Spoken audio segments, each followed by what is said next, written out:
Assalamualaikum warahmatullahi wabarakatuh.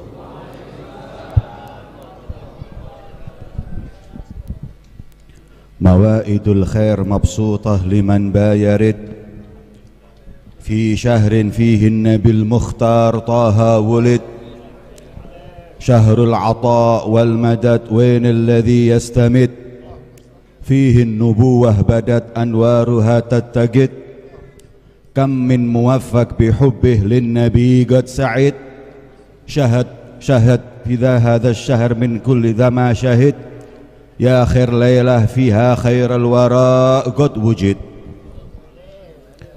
Alhamdulillah, bentangan karunia Allah subhanahu wa ta'ala diberikan kepada kita di bulan dilahirkannya beliau junjungan Nabi besar Muhammad, bulan pertolongan, bulan pemberian. Maka mana yang ingin mendapatkan pertolongan dan pemberian tersebut?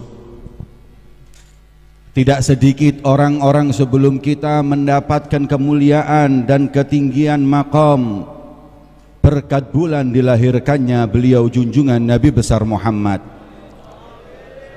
Sungguh malam yang paling mulia adalah malam ketika lahirnya beliau junjungan Nabi besar Muhammad. Itulah yang dikatakan oleh beliau Al-Habib Ali bin Muhammad Al-Habashi, mengungkapkan kemuliaan bulan yang saat ini kita ada di tengah-tengahnya, yaitu bulan Rabiul Awal. Khususnya di 12 Rabiul Awal, malam dilahirkannya beliau junjungan Nabi besar Muhammad.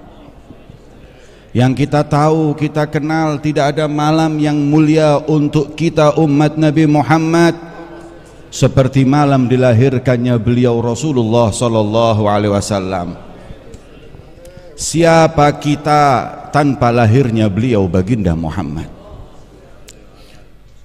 Hingga ulama mengatakan bahwa Allah subhanahu wa ta'ala menyebut dan menggelari kita sebelum ada Rasulullah, sebelum diutusnya baginda Muhammad dengan sebutan wa in kanu min qablu la fi dhalalim mubin.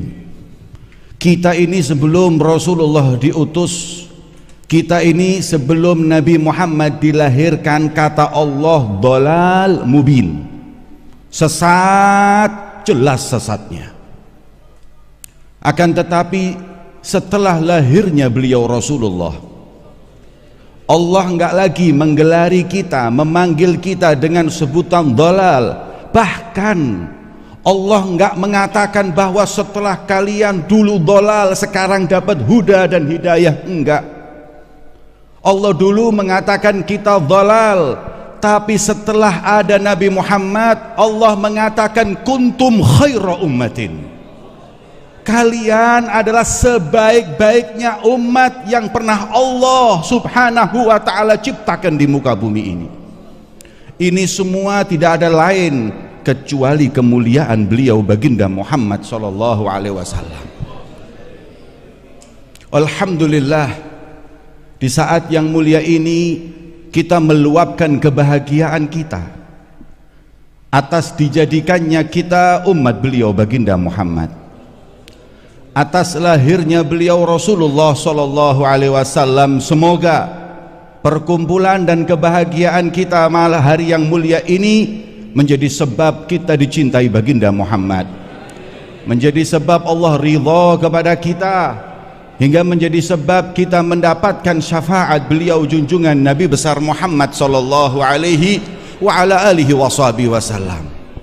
Hadirin yang dimuliakan oleh Allah, ketika kita ingin berbicara tentang Sayyidul Wujud Nabi besar Muhammad, maka enggak ada lisan yang mampu mengungkapkan kemuliaannya, enggak ada pena yang mampu untuk menulis tentang keutamaannya.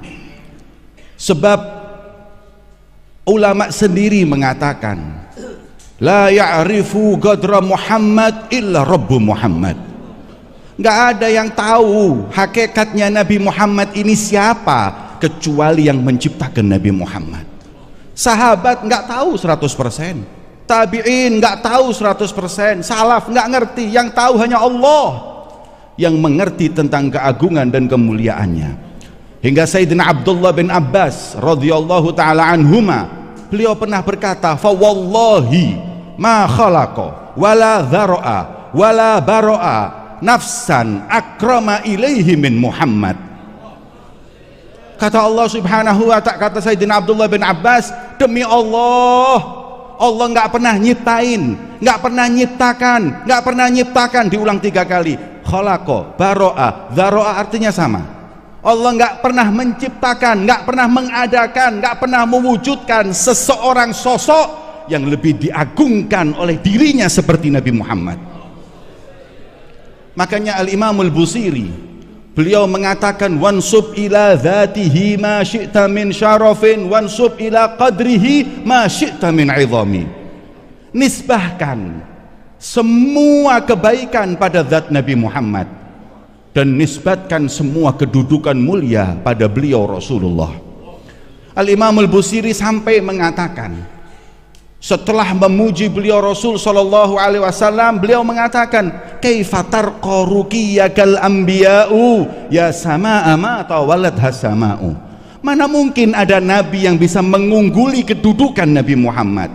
Kalau diibaratkan langit, Nabi Muhammad langit yang di atasnya nggak ada langit.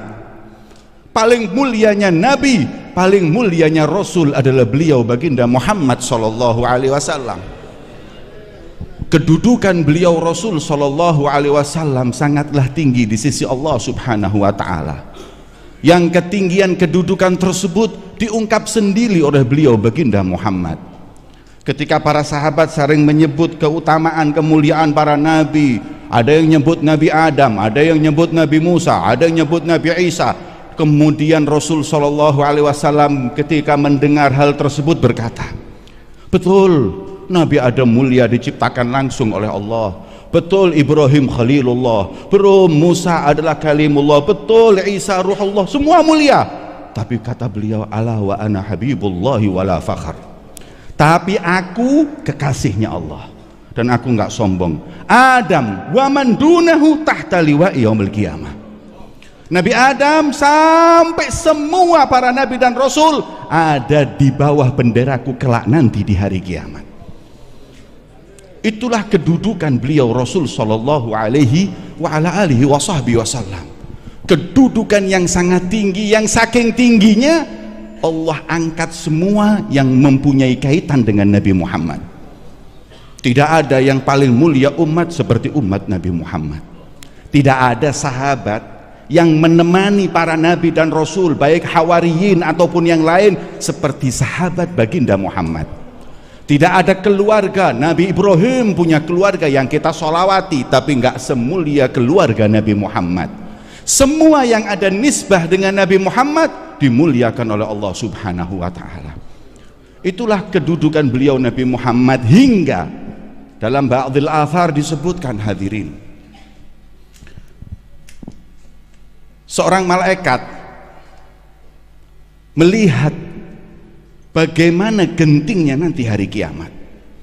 Yaum ghadiba rabbi ghadaban lam yaghdab ba'dahu wala qablahu mithlah. Kita kalau bayangin kiamat ini, hadirin, sahabat itu kalau udah diceritain kiamat gak bisa gerak, pucet. Bagaimana keadaan nanti hari kiamat? Karena hari itu Allah gak pernah murka, marah sebelum dan sesudahnya seperti hari kiamat. Hingga dalam riwayat, ketika para nabi didatangi umat-umatnya, mereka mengatakan, nafsi nafsi idhabu ila ghairi, aku dulu, pergilah ke selain aku. Tapi Nabi SAW mengatakan bahwa yashfa' yaumal qiyamah anbiya, thumma syuhada, thumma ulama. Yang bisa memberi syafaat hari kiamat para nabi, para syuhada, para ulama. Kenapa para nabi mengatakan nafsi nafsi idhabu ila ghairi? Bukankah mereka bisa memberi syafaat? Kata ulama, mereka saking takutnya hari tersebut, gentingnya kemarahan Allah, sampai lupa kalau bisa memberi syafaat. Hari yang menakutkan itu, hadirin. Malaikat lihat, ini hari apa ada yang selamat? Hingga malaikat mengatakan, ajaban kaifal ajab, lil umami sabiqah mimman naja kaifa naja li kathratil ahwal. Apa mungkin umat Nabi Adam, umatnya Nabi Nuh, umat Nabi Sulaiman bisa selamat di hari yang seperti itu kemurkaan Allah? Mana mungkin mereka bisa selamat di hari tersebut? Heran, saya heran kalau umat Nabi Musa bisa selamat nanti di hari itu. Tapi malaikat berkata lagi, wa ajaban kaifal ajab. Tapi yang lebih lagi membuat aku heran, li ummati Ahmad, buat umat Nabi Muhammad, mimman halak kaifa halak. Kok ya ada umat Nabi Muhammad binasa, ada umat Nabi Muhammad enggak selamat. Laqad hazu ni'matal udma wa izzatul kubra. Padahal mereka sudah punya Nabi Muhammad, sudah punya kedudukan yang tinggi. Umat Nabi Muhammad enggak selamat, kok bisa? Tidaklah orang yang enggak selamat hari tersebut kecuali orang yang memang lari dari Nabi Muhammad, orang yang bahkan jauh min hadi Rasulullah sallallahu alaihi wasallam.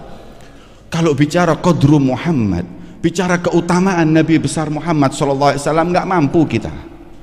Sebagaimana dikatakan yang tahu hanyalah Allah subhanahu wa ta'ala. Kemudian disebutkan wansub ila dzatihi, nisbatkan kepada zat Nabi Muhammad semua keagungan dan kemuliaan. Zatnya Nabi Muhammad berkaitan dengan dua hal. Kana sallallahu alaihi wasallam ahsanan nasi khuluqan wa khalqa. Bicara zat Nabi, Nabi punya dua hal. Khalaq khuluq, khalaq fisiknya, khuluq akhlaknya, zahir batin. Yang pertama khalqu Nabi Muhammad, fisik beliau Rasul sallallahu alaihi wasallam. Al-Imam Al-Qurtubi dalam tafsirnya Kitabus Shalah, beliau mengatakan seperti ini, lam yadhhar lana tamamu husnihi sallallahu alaihi wasallam. Enggak ada yang pernah bisa melihat Nabi Muhammad dengan kesempurnaan, sempurna melihat Nabi, enggak ada. Karena sahabat itu kalau sudah lihat Nabi merunduk. Lam yadhhar lana, kemudian kemuliaan Nabi itu disembunyiin. Lam yadhhar lana falau dhahara lana tamamu husnih. Kalau Allah subhanahu wa ta'ala mau tunjukkan semua kemuliaan, keindahan wajah Nabi Muhammad, lama ataqat a'yunana ru'yatahu sallallahu alaihi wasallam, mata kita nggak akan mampu pernah memandang beliau Nabi Muhammad. Ketika Sayyidina Abu Hurairah ditanya tentang Rasul sallallahu alaihi wasallam, beliau mengatakan bahwa sesungguhnya ma ra'aitu syai'an. Beliau nggak mengatakan ma ra'aitu ahadan, aku nggak lihat seseorang yang lebih indah, enggak. Beliau mengatakan ma ra'aitu syai'an, aku nggak pernah lihat apapun, mau itu gunung yang indah, mau itu pemandangan yang indah apapun, yang ahsan wa ajmal min wajhi Rasulillah, yang lebih indah daripada wajah beliau baginda Muhammad. Ka'anna syams tajri fi wajhi, seakan-akan matahari berpancar dari wajah seseorang. Itulah wajah beliau baginda Muhammad, fisik beliau Rasul sallallahu alaihi wasallam. Ummu Ma'bad ketika ditanya sifli Rasulillah, gimana Rasulullah dulu seperti apa? Beliau menjawab, ajmalun nas min ba'id wa ahsanuhu wa ahlahu min qarib. Nabi itu dari jauh udah kelihatan indahnya, semakin dekat semakin indah, semakin dekat semakin indah. Itulah beliau baginda Muhammad sallallahu alaihi wasallam. Cukup hadirin, kalau kita bicara wajah Nabi Muhammad gak usah terlalu panjang, kita sampaikan aja perkataan Nabi sendiri yang mengatakan, fawailun man la yarani yaumal qiyamah. Nabi itu wajahnya syarat kita masuk surga. Wailun, dalam riwayat wailun bisa kata celaka, bisa narul wail, celaka, neraka. Wail buat orang yang tidak Allah beri kesempatan di hari kiamah memandang wajahku. Sudah cukup. Wajah Nabi adalah syarat untuk kita masuk surga Allah. Wajah Nabi adalah syarat untuk kita memandang zat Allah subhanahu wa ta'ala. Itulah kemuliaan yang ada pada Nabi Muhammad. Khuluq, dari parasnya beliau, fisiknya beliau, nggak ada satu dari ujung rambut beliau sampai ujung kaki yang ada aibnya, nggak ada. Hingga sahabat hadirin berbondong-bondong memuji litakorrub. Nabi, sahabat Nabi itu semuanya muji-muji kayak gosidah gini, litakorrub. Saya sampai heran kalau ada orang mengatakan memuji Nabi nggak boleh Itra dan Leminfin. Coba lihat qasidah Banat Su'ad li Ka'ab bin Zuhair sahabil jalil, 100 bait. Banat Su'ad faqalbil yawm madbulu mutayyamun ithruha lam yufda magbulu. Itu Banat Su'ad, Ka'ab bin Zuhair memuji Nabi Muhammad. Sayyidina Abbas pamannya Rasulullah sendiri memuji dengan beberapa bait, di antaranya anta lamma wulidta asyraqatil ardu wa dha'at binurikal ufuku wa nahnu fi dzalika dhiya'i wa fin nuri sublar rasyadi nakhtariku. Yang puji adalah lahirnya Rasulullah. Kata Sayyidina Abbas, ya Rasulullah, izinkan aku memujimu saat ini. Aku pamanmu walaupun umurnya nggak jauh. Aku merasakan sebelum engkau diutus oleh Allah, dan aku merasakan setelah engkau menjadi nabi. Bisa aku katakan engkau wahai Muhammad, semenjak kau dilahirkan berpancar cahayamu ke seluruh pelosok alam semesta.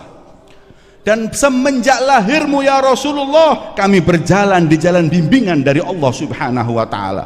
Kalau ada yang tanya siapa yang pertama kali buat maulid, Abbas, pamannya Rasulullah. Baru saja kita dengarkan Hasan bin Thabit, pujiannya yang begitu banyak, di antaranya wa ajmalu minka lam taraqattu ainun wa ahsanu minka lam talidin nisa'u khuliqta mubarra'an min kulli aibin ka'annaka qad khuliqta kama tasha'u. Dipuji Nabi SAW dengan Hasan bin Thabit. Apa yang didapat? Oh, dapat semuanya. Hasan bin Thabit itu dapat semuanya, dapat perhatian Rasulullah, dapat pujian Nabi Muhammad. Di antaranya Rasulullah ketika diberi jariah oleh raja dari Mesir 2 perempuan, kemudian yang satu dinikah sendiri Rasulullah, yang satu buat siapa? Rasulullah kasihkan Hasan yang biasa muji saya ini, diberikan pada Hasan. Itu adalah ungkapan kebahagiaan, takarrub, mendekatkan diri kita kepada beliau baginda Muhammad SAW. Kalau bicara khuluq, kalau bicara khalq atau fisik Nabi SAW udah nggak ada. Dari ujung rambut sampai ujung kaki dipuji oleh sahabat, nggak punya kekurangan baginda Muhammad SAW. Dari rambutnya, dari telinganya, dari matanya, dari semuanya hadirin. Bahkan pujian kepada Nabi bukan cuma sekedar fisik itu aja, ludahnya mulia, keringetnya wangi, maaf, air kencingnya suci. Adakah yang lebih indah dari Rasulullah? Nggak ada hadirin. Makanya kita umat Nabi Muhammad kalau mau ngidolakan karena fisik kepada seseorang selain Nabi Muhammad, nggak kenal Rasulullah. Kalau kenal Nabi Muhammad, nggak akan pernah memuji seseorang, karena semuanya nggak level buat Nabi Muhammad SAW. Kemudian yang selanjutnya adalah khuluq, akhlaknya Rasulullah. Nggak ada hadirin, hingga Allah sendiri yang menciptakan memuji, wa innaka la'ala khuluqin azim. Sesungguhnya engkau wahai Muhammad memiliki akhlak mulia. Beliau Nabi Muhammad memiliki ahsanan nas khuluqan wa khalqa. Khalqa ini kita nggak bisa niru sudah. Mana mungkin di antara kita itu bisa meniru Rasul SAW di indah wajahnya, di indah perkataan, di indah wajahnya, badannya, dan lain, nggak bisa. Ini sudah pemberian Allah. Tapi yang kita bisa tiru khuluq, akhlaknya beliau Rasulullah. Beliau Nabi SAW adalah Nabi yang memiliki dan datang untuk membenahi akhlak umatnya. Rasul adalah contoh yang orang paling berakhlak. Bahkan tidaklah dikatakan akhlak itu mulia kecuali kalau nempel pada baginda Muhammad. Wa ma min khuluqin fil bariyati mahmud illa wa huwa mutalaqan an zainil wujud. Kalau bahasa kasarnya, nggak ada akhlak mulia kecuali kulaannya dari Rasulullah. Kulaan akhlak dari Nabi. Kita ini ngerti tawaduk bagus bukan karena tawaduk bagus, karena itu akhlaknya Nabi Muhammad. Semua yang ada pada beliau adalah akhlak mulia, karena Allah yang menciptakan, yang memuliakan dan mengagungkan beliau. Wa min akhlaqihi sallallahu alaihi wasallam, dan dari akhlaknya beliau Nabi Muhammad, sebagaimana dikatakan Sayyidina Abdullah bin Abbas, ada dua. Yang bernama Rasulullah nggak pernah ninggalin senyum. Ma ra'aitu ahadan aktsar tabassuman min Rasulillah. Hadirin, Nabi itu nggak pernah ninggalin senyum. Karena ba'dhu shalihin mengatakan senyum di wajah menunjukkan bersihnya hati. Orang kalau perengut itu biasanya hatinya masya Allah kulaan hasad, iri, dengki, semua lengkap. Tapi kalau orang mukanya senyum-senyum, asal senyumnya bukan tasonno. Tasonno itu senyum yang dibuat-buat, seperti sales itu senyumnya tasonno. Kalau nggak dibeli merengut dia. Tapi kalau Nabi senyumnya itu senyum asli sudah. Sampai Nabi mengingatkan hambanya, cepat walau antal kau akhak biwajhi talak, sahabatku, kau sedekah, berbuatlah ma'ruf sekecil apapun walaupun wajah berseri-seri, senyum ya ikhwan. Nabi itu nggak pernah ninggal senyum. Pernah Nabi ninggal senyum dan pernah berpaling dari orang yang miskin ketika beliau lagi berdakwah dengan orang-orang pemuka Quraisy. Hitungan Rasulullah ini kalau mereka masuk Islam di belakangnya ribuan ini. Ini kalau kena orang-orang ini, wah yang beriman banyak. Datang Abdullah bin Umi Maktum, dia buta. Datang ke Rasul mengatakan, ya Muhammad, saya mau tanya sebentar. Lah, sebentar. Sabar dulu, saya masih ngomong. Makin seru-serunya ini. Disampaikan lagi Abdullah bin Maktum. Akhirnya Rasulullah, beliau nggak salah.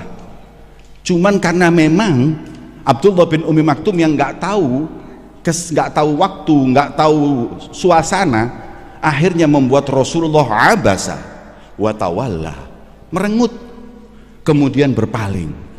Subhanallah hadirin, Nabi itu sekali saja ninggalin senyum langsung bukan satu ayat, satu surat turun. Abasa wa tawalla an ja'ahul a'ma wa ma yudrika la'allahu yazakka aw yadhakkaru fatanfa'u dzikra amma man istaghna fa anta lahu tasadda wa ma 'alaika an la yazakka. Udah tinggalin orang pemuka Quraisy itu. Kalau dia sombong nggak usah diurusin, ini loh, jangan kau berpaling dari dia. Subhanallah, satu kali Nabi merengut turun satu surat hadirin.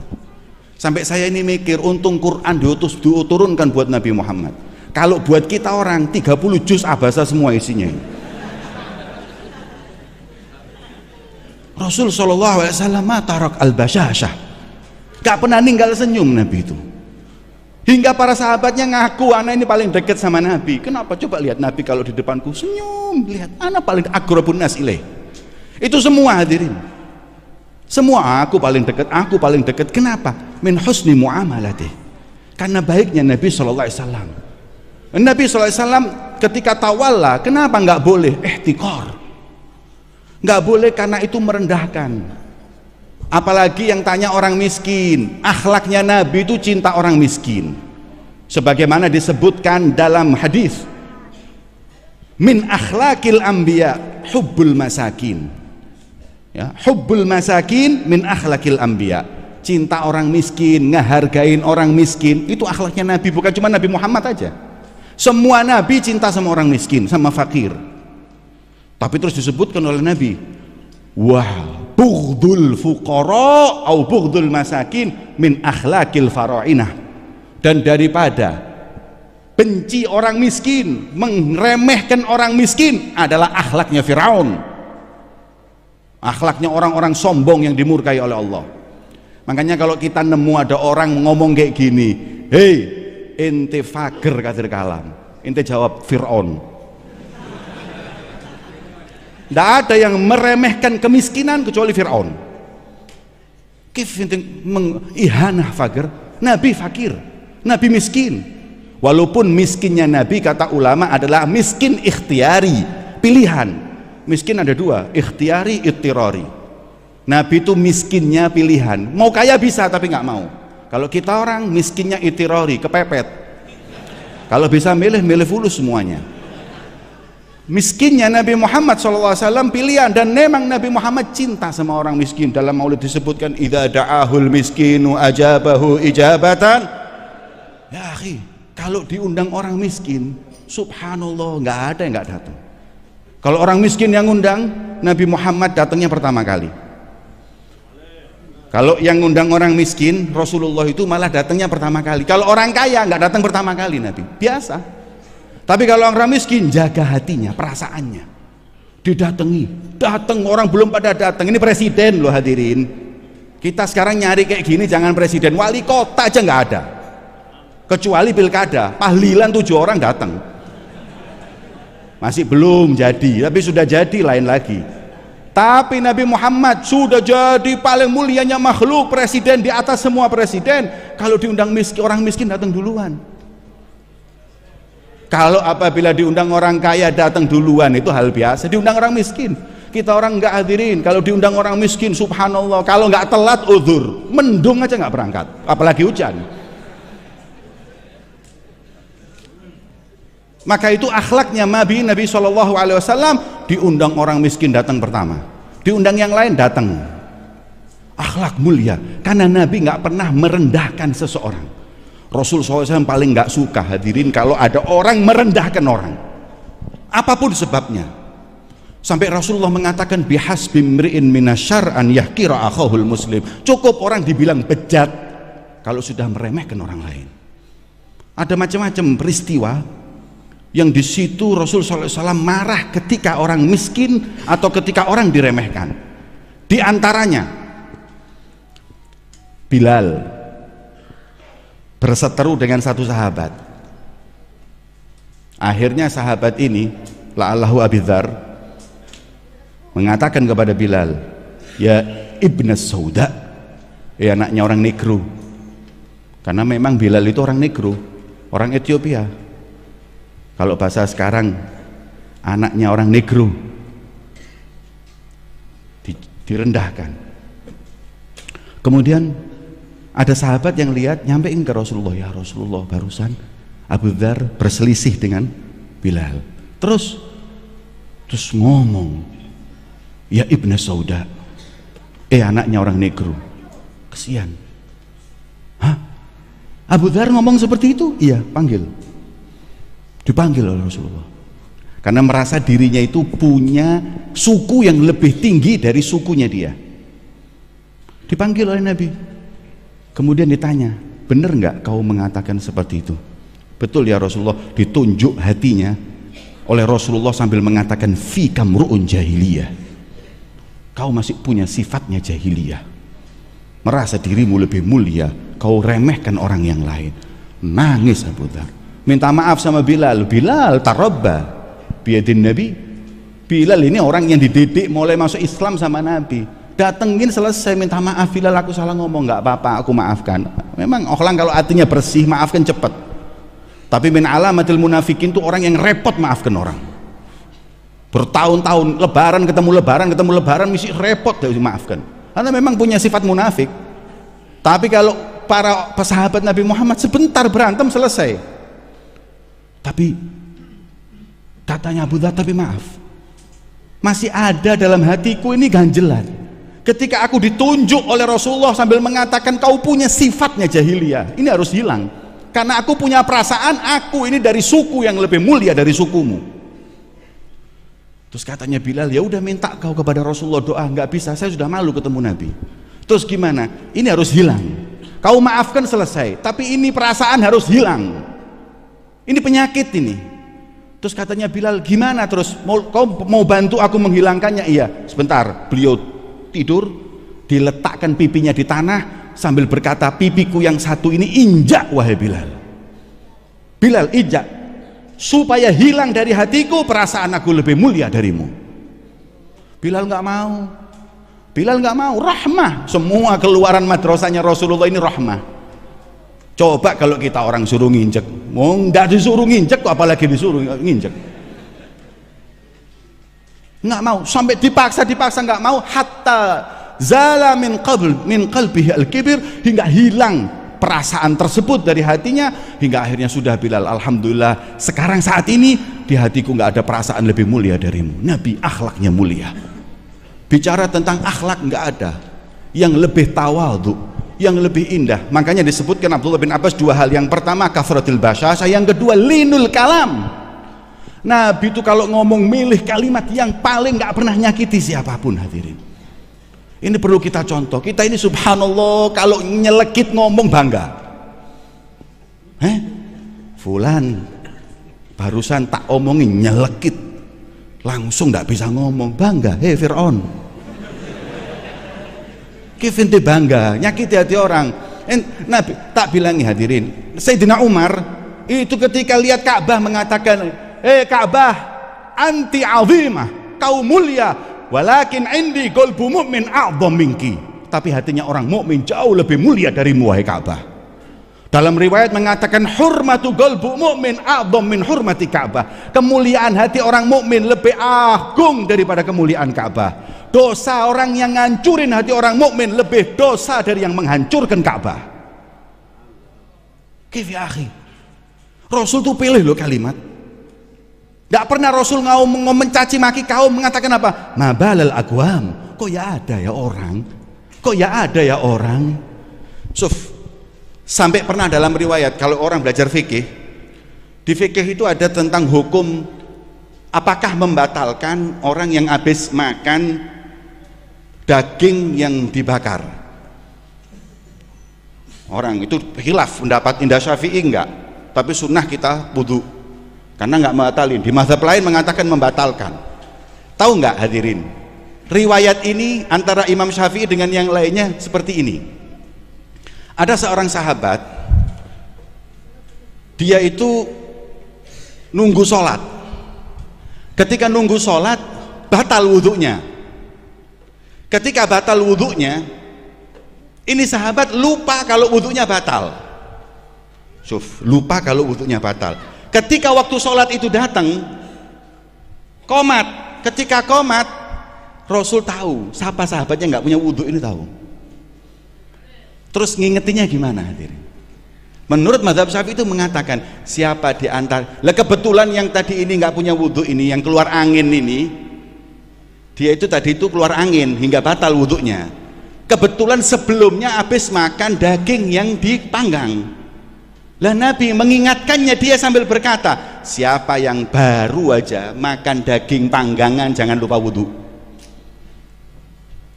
Kalau kita orang lah enggak, ente ngentut wudhu. Kasar. Nabi nyebut gitu nggak mau. Yang habis makan daging dipanggang wudhu. Langsung tahu, ya Allah astagfirullah, Nabi ini nyindir ana. Langsung dia wudhu. Tapi gara-gara hadis ini khilaf akhirnya ulama. Ada yang mengatakan gara-gara makan daging panggang batalin wudhu. Tapi Indah Syafi'i enggak, karena asbabul wurudnya seperti itu. Bukan karena itunya, tapi Rasulullah itu nggak pernah nyakitin orang kalimatnya, dan nggak pernah jorok kalau ngomong, nggak pernah. Makanya ulama dai dilarang ngomong nggak bener di mimbar. Rasul itu ditanya, ya Rasulullah, laki perempuan kumpul wajib mandi apa enggak? Coba lihat jawaban Nabi, nyebut nggak nama kemaluan. Rasul mengatakan, idzal taqal khitanan falyaqtasil. Kalau tempat khitan itu ketemu mandi. Ke tempat khitan nyebut itu nggak mau. Ya akhi, lisan nadhif sofi, lisannya suci Nabi Muhammad. Kita umatnya kok jadi pinter nyaci maki. Minen ta'alam nah ya ikhwan, minen ta'alam nasab. Dari mana kita belajar nyaci maki orang ini? Minen ta'alam nala'nah. Dari kapan kita ini menghujat orang, melaknat orang, doakan buruk orang? Dari kapan? Ma bu'ithul la'anan wala sababa. Aku ini nabi yang bukan diutus oleh Allah sebagai pelaknat maupun pencaci seorang. Hadza akhlaqur Rasul. Kemana kita dari akhlak Nabi Muhammad ya ikhwan? Kita jauh dari akhlaknya Nabi SAW. Wa da'aina mahabbatahu. Tapi kalau ngaku cinta, masya Allah, Allahumma sholli Nabi Muhammad, ini waduh sudah. Wain akhlak. Makanya Syekh Abdullah bin Bayyih sampai beliau mengatakan, likulli ummatin ta'adiyat. Setiap umat ini punya yang namanya kendala. Umat Nabi Musa kendalanya orangnya suka sihir, umat Nabi Isa suka ini. Tapi kendala umat dari zaman ini adalah akhlak. Jauh kita dari akhlak Nabi Muhammad SAW. Kalau enggak kita yang berakhlak akhlak Nabi, siapa? Kalau enggak kita yang bangga dengan akhlak Rasulullah, enggak mencontoh Nabi Muhammad, siapa hadirin? Maka kita di majelis yang mulia ini, kita semakin cinta kepada Rasulullah, kita semakin rindu kepada beliau. Tapi harapan kita, Nabi yang kita ingin pandang nanti di hari kiamat, Nabi yang kita harapkan syafaat beliau Nabi Muhammad, Nabi yang satu-satunya memberi pertolongan untuk ini umat nanti di hari kiamat, Nabi yang memuliakan mata kita untuk bisa memandang zat Allah. Nabi Muhammad SAW yang kita harapkan tersebut mengharapkan dari kita untuk mengikuti jalan Nabi Muhammad. Kita ikuti beliau Rasulullah. Sudah jangan lagi noleh kepada yang lain. Ulaikal ghawam qad hadallah faqtadi bihim wastaqim walzam wala tatalaffati. Kata Imam Abdullah bin Alawil Haddad, kau sudah punya keluarga Nabi, sudah punya sahabat Nabi, sudah punya sahabat dan punya salafus soleh, mereka kaum yang dapat hidayah dari Allah. Jangan sekali-kali noleh, jangan sekali-kali berpaling. Fala ta'du anhumu, jangan pernah kau berpaling dari mereka. Mereka lah orang-orang yang sudah mendapat hidayah dan petunjuk dari Allah. Jangan noleh, sudah cukup, kita sudah di akhir jalan, di akhir torik, di akhir manjelak. Maka dengan ini kita harap kita diakui oleh beliau baginda Muhammad sebagai umatnya. Kita berharap agar kita bisa membahagiakan hati Rasul ketika berjumpa nanti di yaumil qiyamah. Nabi menjanjikan di hadapan para nabi dan rasul, fa inni mubahin bikumul umam yaumal qiyamah. Aku akan banggakan ini umat di hadapan para nabi, di hadapan Nabi Musa, Nabi Isa, Nabi Nuh dan lain-lainnya. Ini umat sudah harus siap untuk dibanggakan dengan Nabi Muhammad. Ya, akhwan, anak kita di rumah bisa nggak dibanggakan Nabi Muhammad? Kadang orang tuanya nggak bangga dengan anaknya. Apa mungkin anak kita dibanggakan Nabi Muhammad? Asa, insya Allah harapan kita semua berkat Nabi Muhammad, berkat Maulidur Rasul, berkat kedudukannya beliau di sisi Allah, berkat pilihan Allah subhanahu wa ta'ala kita menjadi umat Nabi Muhammad. Allah subhanahu wa ta'ala memindahkan hal keadaan kita kepada hal yang lebih baik. Ya muhawwilal ahwal, hawil halana wal muslimina ila ahsanil hal, wa'afina wa iyahum min ahwal ahli dhalal wa fi'lil juhal, wa raqina maraqi ahli rijalil kamal bijahi sayyidina Muhammadin maula Bilal. Allahumma aftah lana abwabal jud waftah lana abwabal karam wassu'ud waj'alna min ahlil wafa bil uhud warbutna rabtan la yanhal bi sahib maqamil mahmud sayyidina Muhammad fil hayah wa fil wafah wa fi yaumil muwafah hatta najtami'a bihi sallallahu alaihi wasallam. Ya Allah, jangan pisahkan kami dari Nabi Muhammad di kehidupan dunia ini sampai di barzakh, sampai hari kiamat. Allahumma ya Allah, kami sadar lisan kami banyak maksiat, kami sadar jasad kami banyak maksiat, kami sadar hidup kami penuh dengan maksiat, tapi kami punya Nabi Muhammad. Yang berkumpul di tempat ini pencinta Nabi Muhammad, yang bersolawat kepada Nabimu saat ini adalah pencinta Nabi Muhammad. Mereka semua, kita semua punya hajat ya Rabb. Kita punya kekurangan, hati kami yang kotor, lisan kami yang kotor, badan kami bergelumang maksiat. Kami punya Rasulullah, jangan pandang kami, pandang Rasulullah. Kabulkan hajat kami, luruskan niat kami, bersihkan ya Allah hati kami ya Rabb. Berkat Nabimu Muhammad ya Allah, bahagiakan hati Rasulullah saat ini dengan kau ampuni semua permohonan kami. Ampuni dosa-dosa kami ya Rabb. Ya Allah, di tempat ini melalui paling a'zamnya wasithah Nabi Muhammad kami bermohon dan meminta, kalau kau tolak kami di hari lahirnya Rasulullah, di majelis Nabi Muhammad, kepada siapa lagi kami berharap dan meminta ya Rabb? Dengan wasilah siapa lagi ya Allah? Di majelis mana lagi kami berharap ya Rabb? La taruddana khaibin wa la taruddana kathratil awal, la taruddana fil ayadi sifral ayadi. Jangan kau tolak kami tangan kosong ya Rabb. Jangan kau pulangkan kami dari majelis ini nggak bawa apa-apa ya Rabb. Nabgha syafa'atul Rasulillah. Kami ingin syafaat Nabi Muhammad. Kami ingin diakui umat Rasulullah ya Rabb. Kami ingin beliau Nabi Muhammad memandang kami dengan pandangan bahagia Rabb. Jangan sampai kami membuat susah Rasulullah. Jangan sampai kami membuat sakit hati beliau baginda Muhammad. Amal umatku Senin dan Kemis disampaikan kepadaku, kata Rasulullah. Ya Allah, jangan amal buruk kami sampai kepada Rasulullah. Maksiat sudah dosa, nyakiti Nabi Muhammad lebih dosa ya Rabb. Buat kecewa beliau lebih dosa ya Allah. Allahumma ya Allah, hanya Engkau zat yang memberi hidayah, Ya muhawwilal ahwal, hawwil halana wal muslimin ila ahsanil hal. Ya Rabb, rubahlah keadaan kami dan umat Islam menjadi keadaan yang lebih baik. Rabbana atina fid dunya hasanah wa fil akhirati hasanah wa qina adzabannar. Allahumma ya Rabb, khususnya kepada panitia wa sahibul bait Al Habib Muhammad wa akhihi Habib Ridha, berikan keberkahan untuk mereka, sehat panjang umur, untuk senantiasa mengumpulkan umat Nabi Muhammad mencintai Rasulullah, menjadikan tempat ini sujud kepada Allah, sumber orang yang mencintai dan meneruskan perjuangan Nabi Muhammad.